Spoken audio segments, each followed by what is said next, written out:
Yes, guys, welcome to the first Elevate podcast. Thanks for joining us here today. My name's Matty. For those of you who don't know, I'm also with George and Liam. Really momentous occasion for us today. This has been a vision that's been in the making for quite a while now. The main sort of history behind the idea came from a lot of mindset techniques and trying to elevate ourselves and get to the next level. Along with a lot of struggles along the way as well. So the main thing that we're trying to go after here, the main reason I created Elevate and the vision for it was, I believe personally, that there's a bit of a lapse out there of people making a social movement of the in-between compared to success. There's a lot of people out there who will show you what's going on when they're successful financially and genuinely in life. But what we're trying to do here is eliminate that middleman and bring you guys in on it and really create a solid movement together. Like I said, I've got George with me and Liam with me. I brought this idea to them a little while ago. It's been in the making for a long time. I feel that they've bought into the vision exactly the same as I have, and we all want the same thing and growth going forward. Boys, how are we? Yeah, good. Very good. Excited to finally actually be doing this. We've been talking about it for ages, and now we're actually finally here with our first podcast, which is a bit of a madness. Yeah, a bit mad. What about you, Liam? Yeah, well, like I say, being impatient. Especially with me being impatient, exactly. It's good to finally get it going. I'm excited. So things you love to definitely see. That's it. I'm looking forward to George, going. I brought the idea of Elevate to you. Probably, what date are we now? So we're in June. So it's probably a good 10, 11 months now since we first started speaking about it. About that, yeah. Easily, I would say. Didn't exactly have the name sorted back then, but we had the ideas, we had the vision. What was when we first started speaking about this? What were your first sort of thoughts? Because you were quite similar to myself. You bought into it straight away. Talk to me a bit about that. See, the thing is, I think for me, it was like I was very, very kind of relieved that there was someone else that had a very similar, again, like the mindset, like the key thing about this whole thing.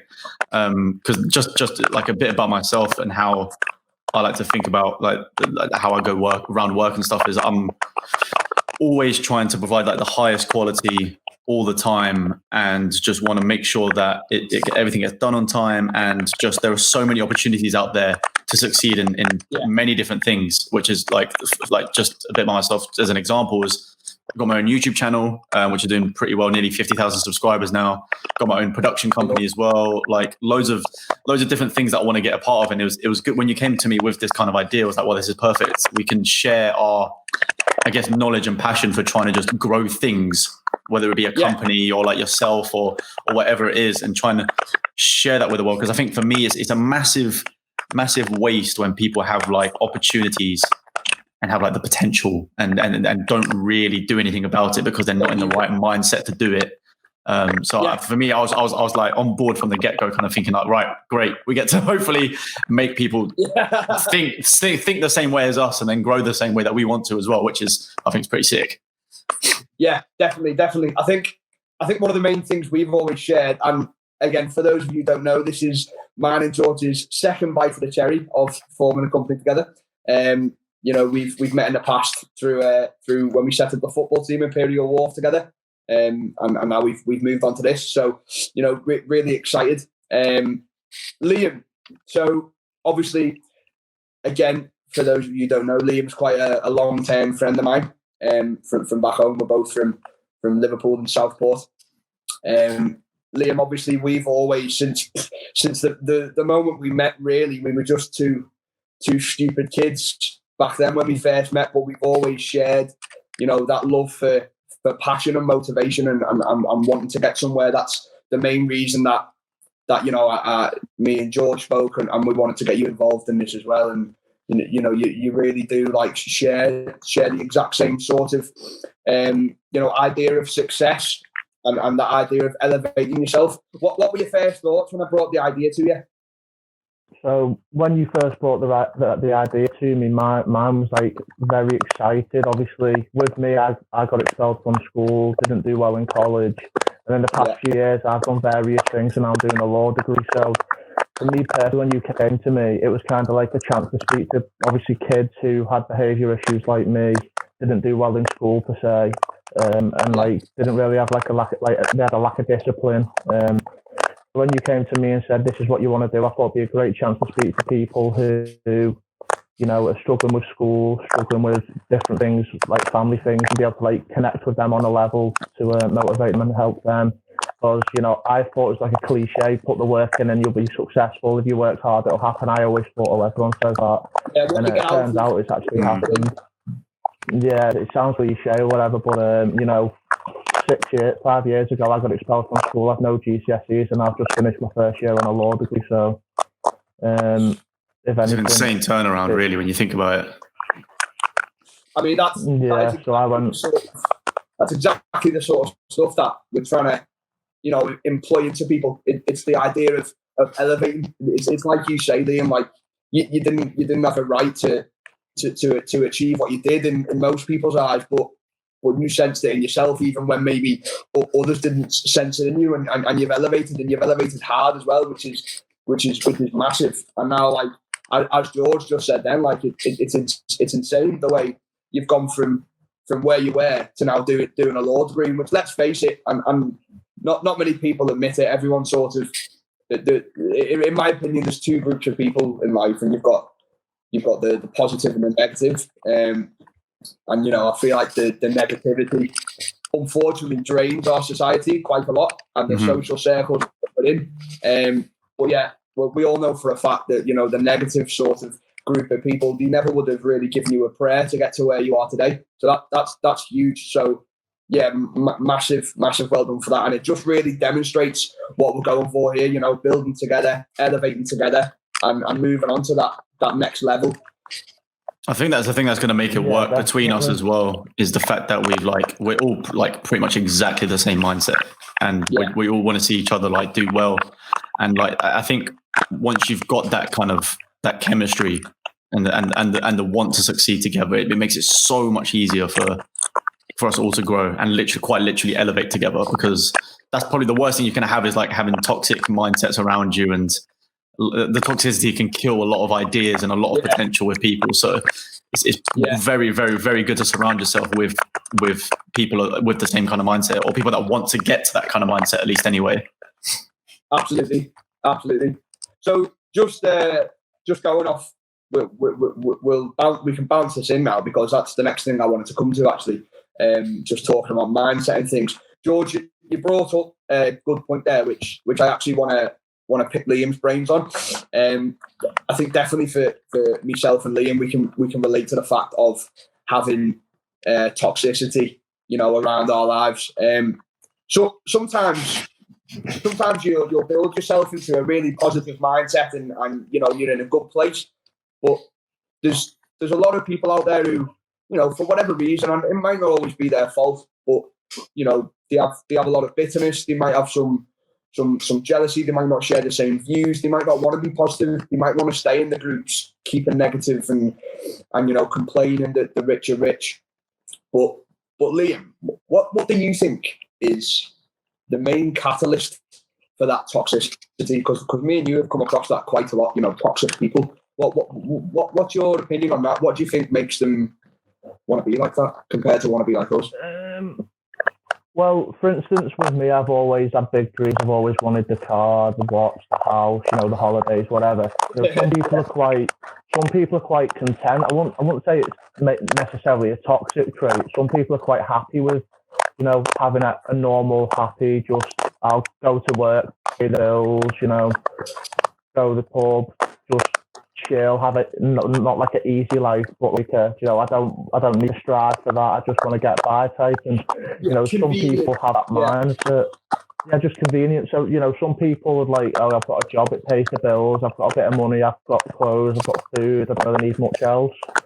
I wouldn't really say there's anything wrong with that mind, to be fair. It's just different. But sometimes when you've got a mindset that you do want to go up a level and you do want to become successful and you do want to do this and that, and then you've got them type of people around you, I think it does cloud your vision sometimes, because it then kind of makes you feel like, oh, am I in the wrong for wanting to have more? Am I in the, do you know what I mean? So you kind of then start to like, oh, well, maybe it is okay if you do want to do that, don't get me wrong, but it's just one of them, I suppose. It's just how people are. Some people just want a nice, easy life, don't they? Just to be, not even just to get by. It doesn't really matter to them, really. I think the main thing to pick out there is, you're right. There's nothing necessarily wrong with that mindset, but at the same time, I would argue that there is, and this is one of my main passions behind the brand of Elevate and why I wanted to bring this to the surface, is because now, like you said, Liam, don't get me wrong, there's nothing wrong with having that mindset. But what I would argue is that it could be argued that there is something wrong with that mindset. And my philosophy behind that is that we've only got one life. Not to quote Drake and become cheesy with YOLO, but it's true, we do only have one life. And for me, I can't stand the thought of wanting to be consistently average. I don't want that. I don't want average. I'm only here once. I want to experience. I don't think there's anything wrong with wanting to experience the finer things in life and really get yourself to a good level of success. In my personal opinion, that there is, in my mindset, there is something wrong with holding that esteem and not really wanting for more. I think more people need to unlock and realise the potential that they've got, as well as unlock the mind. I think it's built into kids these days that the rich are rich and you only get there through certain ways, and this is just our life and this is what we do. Whether you're poor or you're middle class, or you've got a dad who might have started a business, or a mum who started a business, so the family might just be a little bit well off and do what they want to do. But I think it's more ingrained to us as kids these days. You never see it ingrained in school, building those kids to the next level, driving people to really, really want to be successful, become millionaires, get everything you want from life. And the truth is, if you don't commit and you don't commit early, you're never going to get what you want in life. And I truly believe that when people say, oh, I don't work for the money, I don't believe that's true. I believe one way or another, there's regret in there when people say that. They wish they'd have done something else. They wish they'd have taken a risk. They wish they lived their life a little bit differently. And just to pause there for the viewers, that's one of the main things we're trying to unlock here. We're trying to limit out, the pulling the wool over the eyes and the normal bought in today's society. We're trying to eliminate that. We're trying to really open the world to really passionately drive themselves to the next level. Because I think, truthfully, if you're waking up every day and you're not absolutely loving what you're doing, that's pointless anyway. Regardless of money, that's pointless. But George, you had a point on that. Go on. Yeah, I was just going to say, I think for me, the way I always look at it is that I feel like the system is kind of just set up for people not to think that way, which is obviously bad. Like if you think about for our parents' generations or the generations before that, whatever, it was always the case that you go to your school, you get your degree, or you do whatever, you learn a trade, and then you go and you go and work, you go and do that, and that was it. That was just the mindset. You do that, you train, you go and work, and then that was it. Whereas nowadays, especially with social media, the internet, and the vast information we can get out there, it is so easy nowadays for absolutely anyone to set up a business, get it out to people, reach an audience they could never have done before. So it's a lot different now. People can create something, can quite literally make anything, like you said, just from the phone, which is, I think, is so new. And the problem is, it's kind of stuck in our parents' generation mindset and above to be like, oh no, just go to school, do this, find a job doing that. Whereas I think that's kind of the wrong way about it now. I think we're in an era where we can capitalize on the fact that absolutely anyone can reach any audience around the world, can sell a product to anyone, can sell a service to anyone, that we need to actually try and get it into the kids' minds and the next generation's minds that, well, it's really not a bad thing to go and want to do what you want. Because think about like what kid back in the day, like say even like 50 years ago, you wanted to be a movie star or something like that. Think about how impossible that would be. You'd have to be one of the best actors. You'd have to go to a certain school. You'd have to get scouted by certain people and get a lucky break. Nowadays, you can quite literally, don't know anyone either. Yeah, exactly. Whereas nowadays, you can quite literally film yourself on your phone and get that out there in front of millions of people on a platform like YouTube and become almost, not necessarily an instant success, but have that ability to go viral, to create a platform, which is something we've never seen before. So I think this is now. With Casa, they had their own film. They were just influencers. Exactly. So I think there's opportunity there now more than ever to actually change everyone's mindset and think that there's opportunities out there that people need to start going for. Definitely. So, in terms of passion and you know the mindset, especially Liam for this one, because I know he's like so passionate. He's like me. Liam, what's your idea of you know a successful mindset? What does it involve? What talk me through? You know what goes through your head when you wake up, when you go into bed, things like that. So I think to be successful, well, obviously I'm not successful, so I can't say to be successful, but to have a better mindset, I feel like you need to, especially if you suffer with like mental health issues, if you're not willing to help yourself or do things to get out of that like slump you're in, you need to like exercise, you need to eat properly, you need to read, you need to, you know, get out of the lock of like the tunnel vision mind, maybe not the right word, but if you want to be successful, you need to wake up and want something. You can't just wake up and like, say if I woke up this morning and was like, I can't really be bothered, stayed in bed all day, watched Netflix, I'm not going to get anything done, just procrastinated all day. I'm not going to get anything done. And then if you do that the day after, it then becomes a habit of just sitting in bed doing nothing. So I think the best thing to do is to get up, you know, have your breakfast, brush your teeth, or brush your teeth, have your breakfast, whatever order you do it in. You know, exercise, get some fresh air, read a bit, you know, enjoy yourself and just get out there. I mean, I feel like a successful mindset, a lot, especially in our generation, this day and age, a lot of people care about what other people say. So whether it's the friends or the girlfriends, the family, the boyfriends, the friends of the friend or whatever.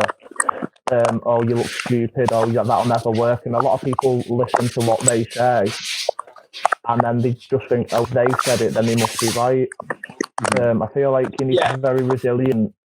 And you need to, you know, if you want to do something, do it. It's better to fail than to not try at all, in my eyes. So, 100%. Yeah, completely agree. I think one thing that's changed for me with the way people are these days is that,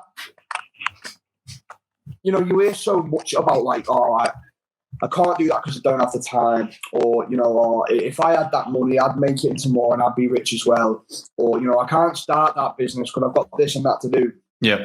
And we're now in a scenario where, look, lockdown's been on now for, what is it? It's 3 months now, surely. 3 months, yeah. Just over 3 months, yeah.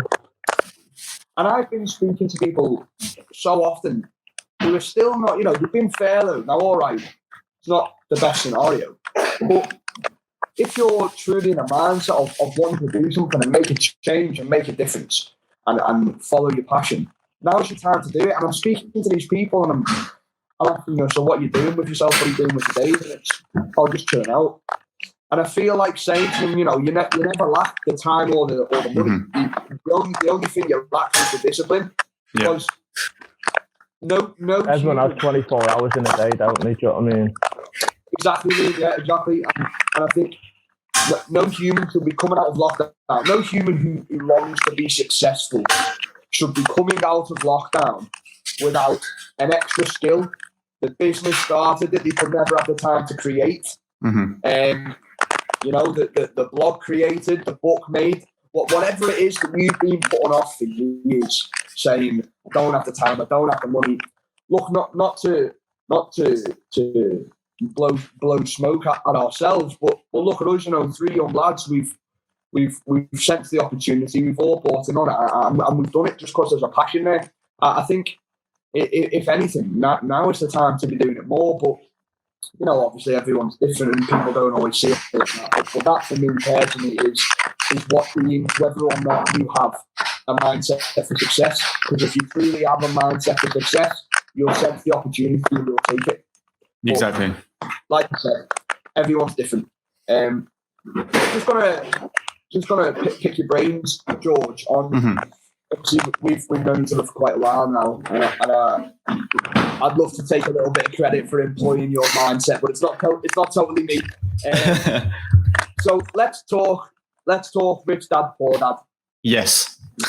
So again, for those of you who don't know, Rich Dad Poor Dad, in mine and George's opinion, is the most brilliant book. It's the Bible for getting the mindset.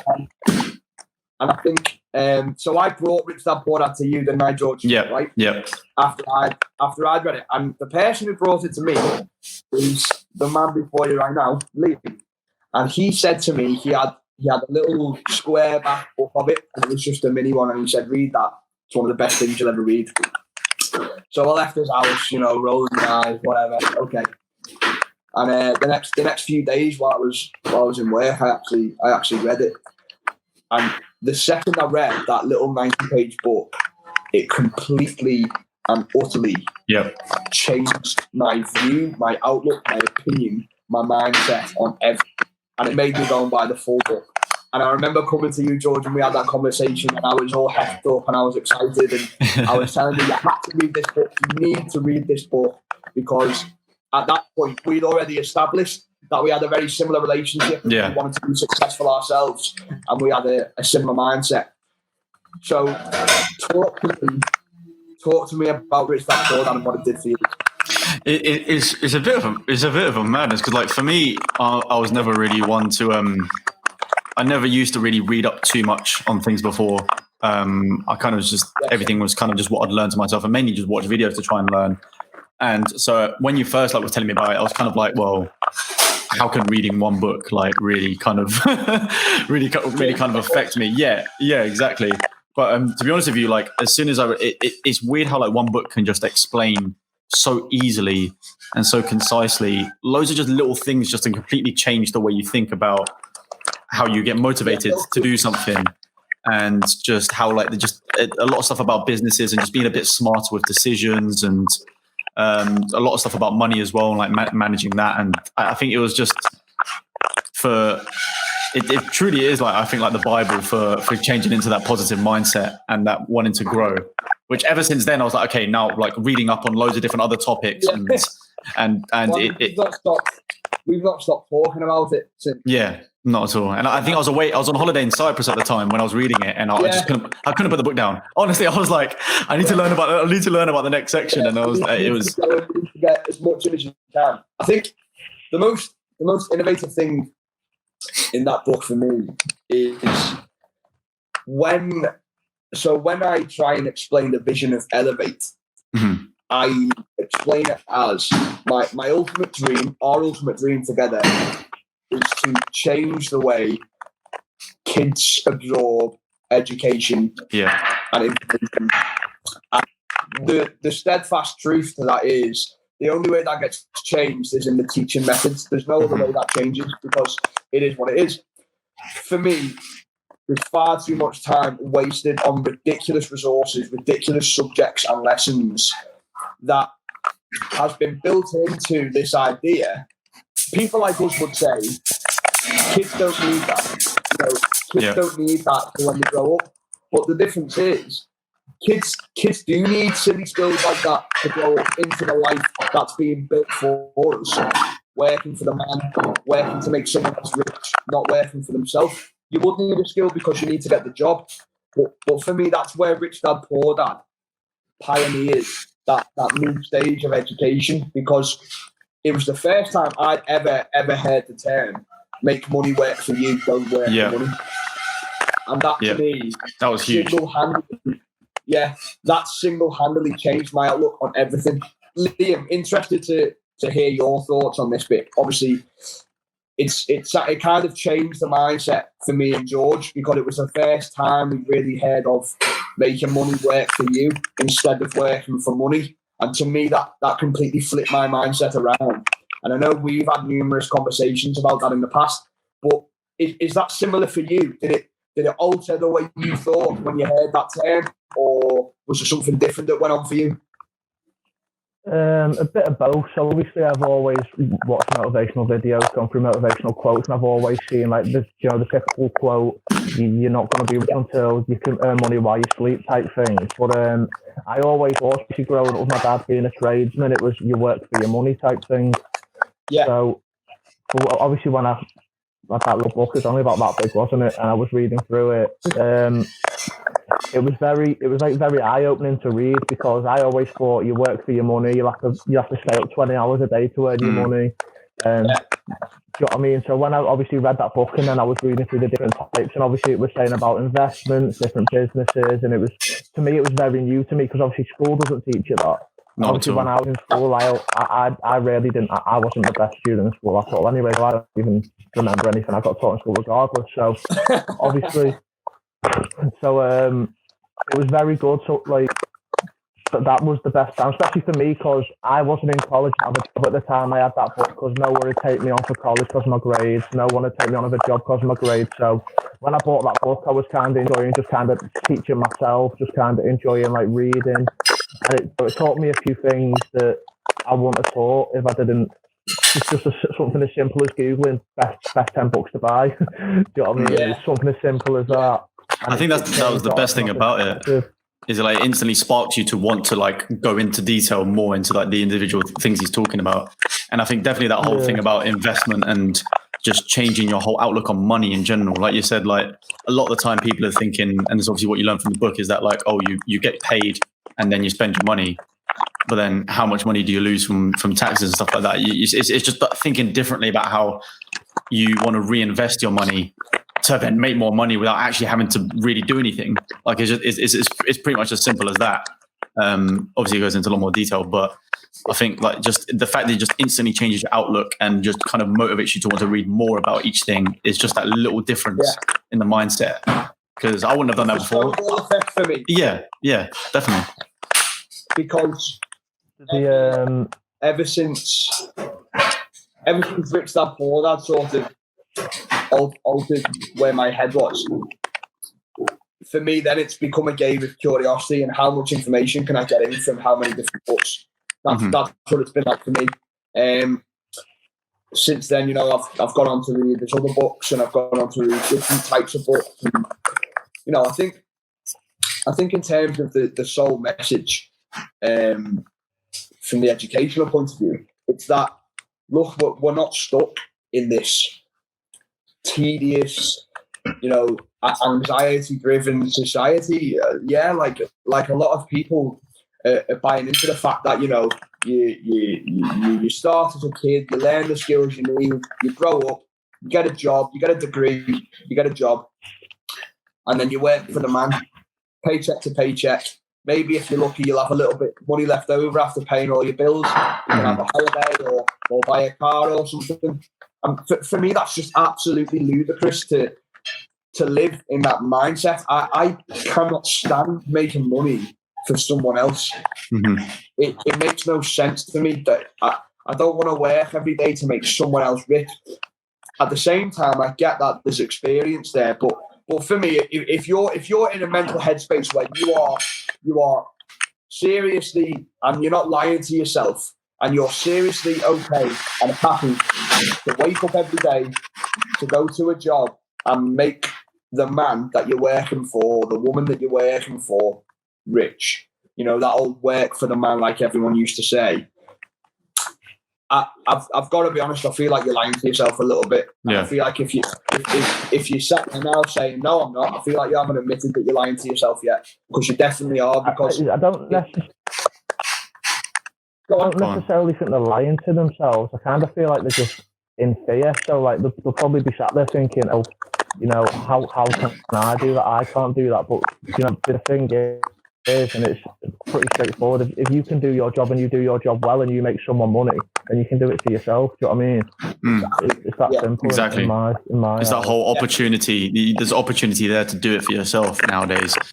And I think you've got to take that chance, because especially like, and the companies try and hide it as well, or people try and hide it as well with perks you get for work and stuff like that. But these little perks are nothing compared to what, if you did this for yourself, you could literally give yourself those perks and then some. Yeah. And do you know what I mean? Like it's yeah. Because I'll tell you something as well. There's one perk that's never offered.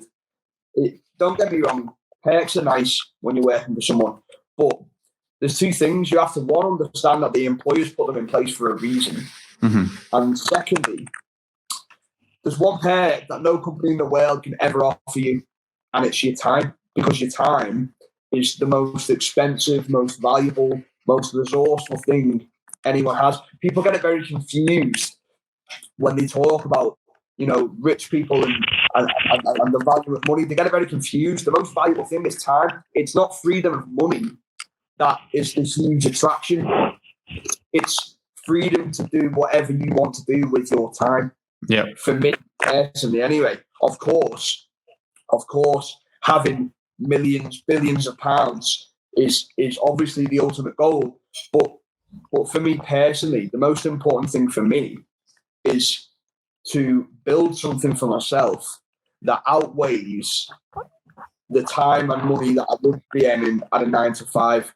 And if that was to mean, take a slight loss on what I would usually make, but have all that time, that to me is more valuable. But it's the time, it's the ability to build whatever you want to do in however many hours you want to do it.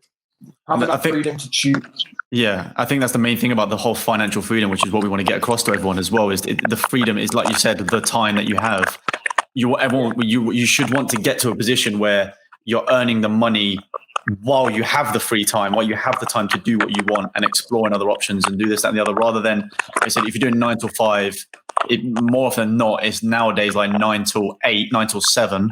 If you seriously want to try and like work for someone else, and that's your whole time gone giving someone else the money to be financially free, because then, like you said, you're paying the bills on top of that. You're not going to have a lot of income left over. Whereas I feel like we need to try and get people built to a point where they're earning money without even realizing they're earning money. It's like you said, the money's working for them, so that you have the freedom to then, if you wanted to go Bora Bora for 2 months. Well done. You've invested well enough that you're making money while you're out there. Exactly. Do you know what I mean? So I think that's the key thing, is just getting people to that financially free situation to enjoy it, to have their time back.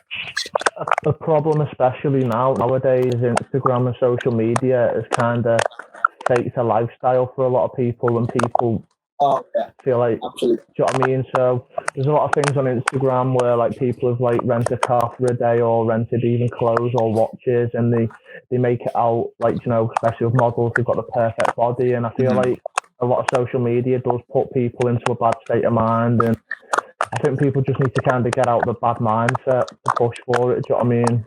I feel like, absolutely, for sure. I think what you just mentioned there, me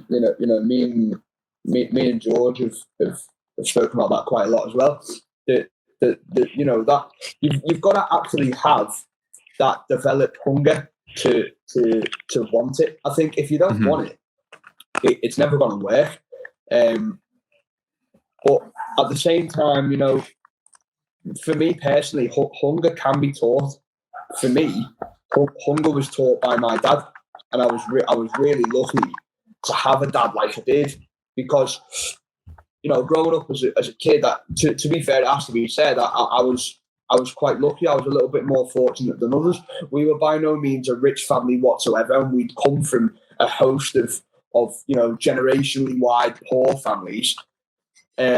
But my dad was the only one. He had some real hunger. He got out there, he made a business for himself, and he gave us a really good life. We never wanted for anything. We had what we wanted, and I've seen the ups and the downsides to it. I've seen him build it all and have a good amount of money and do what he wants with it. And I've also seen him lose it all and have it stripped from him. And I think the issue with a lot of people that come from families like that is that it's easy to become entitled, and it's easy to become less hungry because it's being given to you without you doing anything for it. And I think there's a huge void in our society these days. Too many people are growing up feeling like they own something by the world, and the truth is the world owes you nothing. The world owes you absolutely zero. And if you don't understand that you're only going to get out what you want if you put the hours in, you're absolutely backwards. And you've got to understand that. And don't get me wrong, sometimes that is a hard lesson because it's been easy since a kid. And like I say, I was extremely lucky that I took those sort of lessons from my dad, because my dad always developed me to remain hungry, keep that passion, that hunger for money. Mm-hmm. Obviously, I don't know exactly about, backgrounds of everyone, but I know Liam, you came from it has to be said, a very different background to me, and you've actually used that as massive motivation for yourself, haven't you? Yeah, I mean, I wouldn't say I've grown up any means worse off at all, but there's been times where we've not necessarily struggled, but had like harder times. And I think what kind of set in stone for me was my dad always said when I was younger, he had me and my brother by the time he was 21 and a mortgage at 22. So we had to kind of, he couldn't really follow his dreams because he had to work to provide for me and my brother. He said that when he was my age, he wanted like 20 houses, he wanted to have his own business and this and that. But he had, my mum and dad had me and I think 2 kids and a mortgage by the time we were 21 and 22. So we had to work to provide for the family and got stuck in a rat race kind of thing already from a young age. And that's really interesting to me, that, Liam, because my dad said the exact same thing that you just said to me. He said, my mum had my brother when I think she was 19, and my dad was he wasn't too much older. That might be wrong, but it's not far off. And my dad said the same thing. He said, unfortunately, he had to turn provider instead of dreamer. So he just set up the business with what he was doing, and that was about it. And he always said, he wanted to follow his dreams. He always wanted to be a millionaire. He wanted houses, like your dad said. So maybe we actually have inherited that from our dads. It's always one of them, my dad, he's good at what he does, and he could have quite easily made his own business. He's a good joiner, he's good at what he does, he's well known for being good in his trade, but he never like, not necessarily had the courage to do it, but I think it was more like he was scared that if he went on his own, he wouldn't have that income to, feed me and Ryan. Obviously, my mum went to uni when she was 30 as well, so yeah. She had 2 jobs and went to uni at 30, and there was a lot of times where she went to give up, and I've also seen a lot from my mother, mainly my mother more than anyone. To go to uni at 30 with 2 kids that aren't the best behaved, getting phone calls every day from school, getting excluded every 2 weeks, to stay at uni and work 2 jobs to provide, it was good. And I think that's where my kind of thing is, if my mum can do that with 2 bad behaved kids, a husband who goes to work, goes to pub, comes home, doesn't really like focus on it, isn't really bothered type thing. Not that he wasn't bothered, but he just kind of like, you do, you are doing me.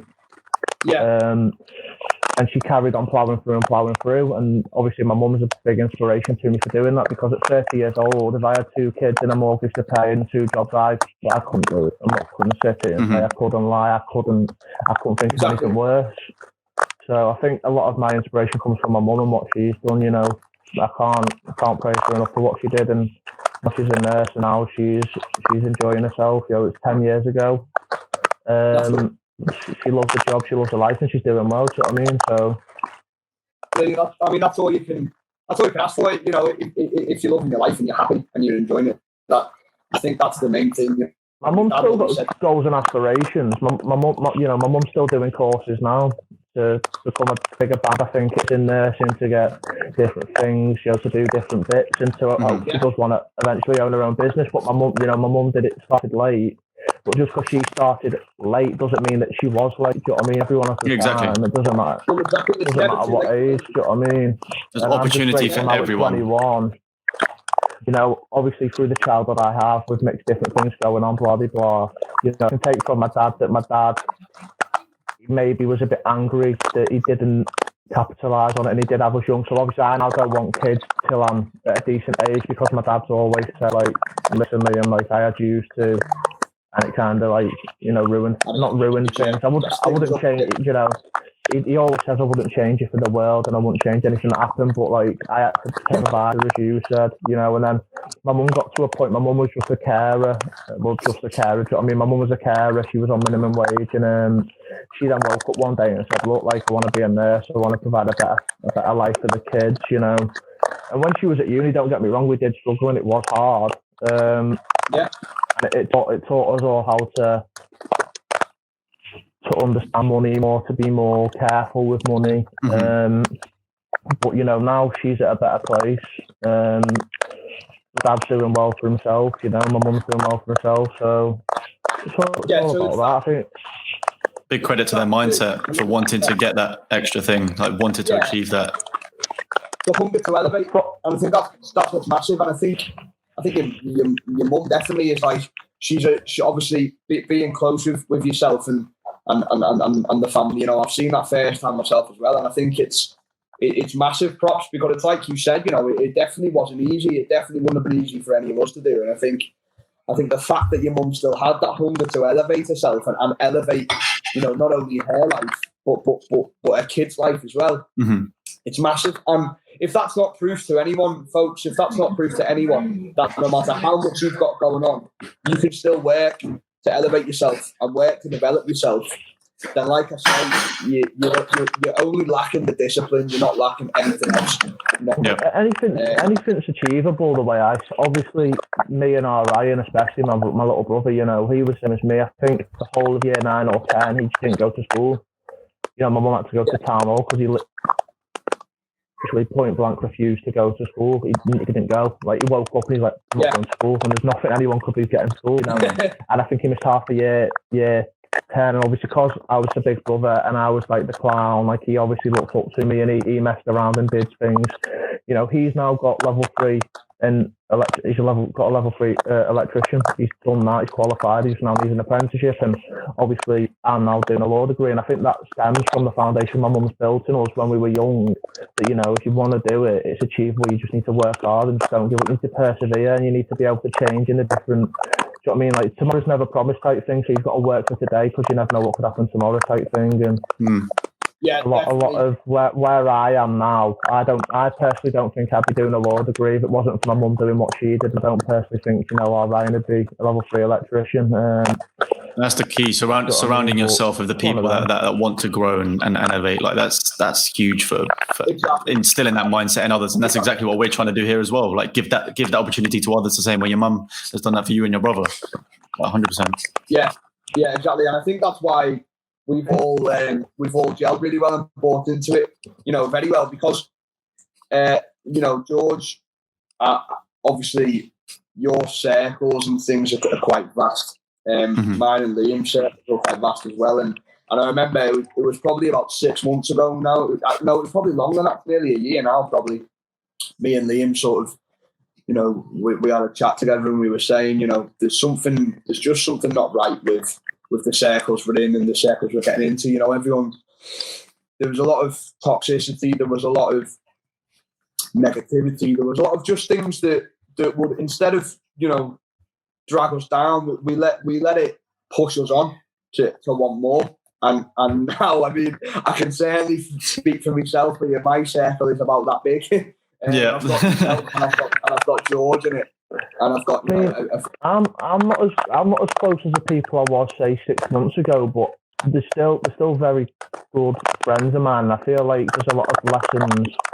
Every person in your life brings a certain lesson to you. Do you know what I mean? I don't necessarily think like it was the circle we was in was toxic. I just feel like the circle we was in, they were quite happy with, you know, going to work, getting paid, going out on the weekend, and, you know, like I said earlier, that's completely fine. But I don't want that life. You know, I don't want to go out I used to go out every weekend with them myself. And looking back at it, you know, I don't actually remember one night out. You don't remember it, and it's just a waste of money, in my opinion. Do you know what I mean? So yeah, just all like a blur. Do you know what I mean? I mean, every person I'm mates with or was mates with, I'm still mates with everyone I was mates with. I'm just not necessarily as close to them. They've all taught me different lessons in life, and I've took one thing from every person. And everything I took from everyone that I've grown up with, that my circle it's all gone into one, and it all makes you a person. Do you know what I mean? So yeah, it makes you who you are.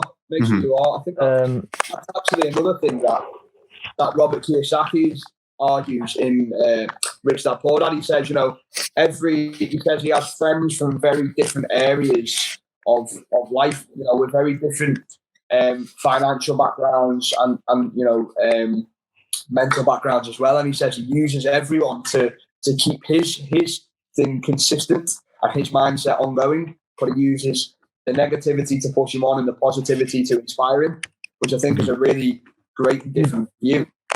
Well, yeah, so George, just in terms of, your inspirations, me and Liam have sort of touched on ours. What's the main sort of the inspiration for you to get to where you want to be and keep this mindset consistent? To be honest with you, I think it's like it's more the people I surround myself with than like actual idols. I guess you could say, like, for me, in terms of idols, like it's in terms of my YouTube, like I've always been a big fan of YouTube, and it's one of them ones where when I was like so gripped to it and it just kind of caught me, and I was like, okay, this is something that I love. It was like almost instant that I was like, okay, I'm going to strive to get it no matter what. Like, it doesn't matter what, I'm going to try different things. I've had channels before which have been rubbish. There wasn't like a niche to it. It wasn't getting any attraction, but because I was so gripped to that thing and the idea of wanting to be in that position, I was just instantly kind of just hooked and pretty much an addiction, to be honest with you, to try and achieve it. And it's going so well so far. And then, as I was saying earlier, it's like surrounding myself with you guys as well, with like the same mental kind of like capacity to want something, to see it, to want to grasp it. I think that's the main inspiration for me, because I think what we're saying as well, like the worst thing you could have is me really wanting something and then having someone in my ear all the time just saying, you're not going to do that. It's not going to work. This, that, and the other. Because it's demotivating, and you won't achieve that way. Yeah, yeah, exactly. But then, other than that, I think definitely, like, since you obviously, and again, if I wasn't surrounded by yourself, I wouldn't have been introduced to Rich Dad Poor Dad, and then I wouldn't be able to have the knowledge from the book and stuff like that. And then I think it's now that need to want to read about other topics and going forward. I think that's now the inspiration, is just making sure you have the people with you that want to feed you information, feed you, like, motivate you to then want to continue and grasping it. I think it's like the main thing for me. And keep consistent. And, that's great, because for me, George, one of the main things that I try and do is, if I can't do anything in a day when I wake up, the one thing that I like to try and do is pass some sort of positivity on. I like making people happy. I like making people laugh. I like making people smile. And that for me is massive, mate, because I think there's people who will really sink their teeth into it when it's brought to them, and I think there's people who remain skeptical and people who will still say, yeah, it's not like that. And it's just good to know that we really have bought into the same thing. And the great thing, that's an absolutely true story. It's exactly the way it happened. I read it, I came to you, I gave it to you, and I didn't even need to say anything to you after you started reading it. You were hooked it immediately. Yeah, instantly. But yeah, so I think the main thing, for the viewers, is that what we're really trying to get here and get across is that it's okay to want to elevate, but it's also okay to not know how to do it or where to start yet. No one really does. The different thing that we're going to bring is that this is more of a build together movement rather than you look at us when we're successful. It's very easy when you're successful to jump on Instagram and jump on pictures and post, fancy cars and planes and all that. But yeah, well, speaking on that topic of fancy cars, I've got a 58 plate Ford Fiesta, so there's no Rolls Royces outside. No. No Rolls Royces outside, so. But yeah, I think, for you guys out there, that the main thing for us, we sensed that there was nothing really out there like this. We sensed there was no sort of really building together social movement. And for us, we are by no means financially successful yet, but you can believe that we absolutely will be. We will get there, 100%. Yeah, we're all already millionaires. We just don't have that money yet. The mindset's there, the ideas are there. We're all working towards it. Even if we wouldn't become millionaires in the future, at least we're trying, we're striving for it. We're not. Do you know what I mean? A lot of people need to get out the comfort zone and strive for it. Exactly. It's better to try than fail at the end of the day. Do you know what I mean? Exactly. And that, to be fair, that seems like a really good point to end it off with. I think the main thing that I try and get through to people whenever I can is that, look, there's two sides to every scenario. There's a positive outcome and there's a negative outcome. But you know what? People, you've got to stop letting the possibility of the negative outcome outweigh the possibility of the positive outcome, right? And that's what it is. It could always be worse, couldn't it? Yeah, people are fearing the negative instead of, thriving for the positive. For the positives, yeah. Do you know what? At the end of the day, at the end of it all, when I wake up every day and I think to myself, what do I want to be? What do I want to leave behind? I'll tell you something. I never, ever, ever want to stand in front of my kids and tell them, I don't know because I didn't try. I'll stand in front of them and I'll tell them, do you know what, kids? This didn't work, but I tried it. This didn't work, but I tried it. Look at this. I tried this and this finally worked. And that's who I want to be. I don't ever want to, be growing old and have regrets that I didn't try something or take an opportunity or build that business or, whatever it is. I just can't live like that. And you guys out there may be different. But yeah, that's what we're buying into here. It's all about wanting to elevate and wanting to succeed. Guys, any last thoughts? I think that's it. I think we summed up everything perfectly and what we want to do. Just elevate together. Elevate with us. Elevate. Okay, guys, thanks for joining us today on the first ever Elevate podcast. And stay tuned for more. A lot of exciting things coming in the future. At Elevate GLBL on Instagram, Twitter, everything. Make sure to go follow that if you're listening. Comment, get at them.